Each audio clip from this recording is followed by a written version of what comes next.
3-step fix for full output storage error. 1. Check available storage. Ensure your hard drive SSD has enough free space.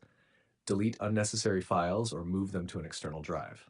2. Clear temporary files. Press Windows R, type %, and delete all temporary files. Empty the recycle bin. 3. Check Game Application Save folder. Go to the folder where the game software saves data. Delete or back up old save files if storage is full. 4. Run as administrator. Right-click the application, Properties, Compatibility.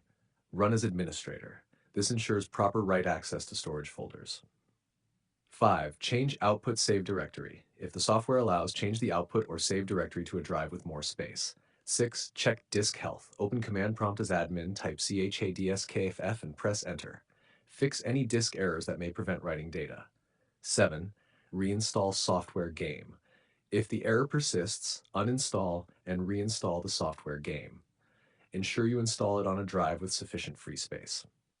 If you want, I can also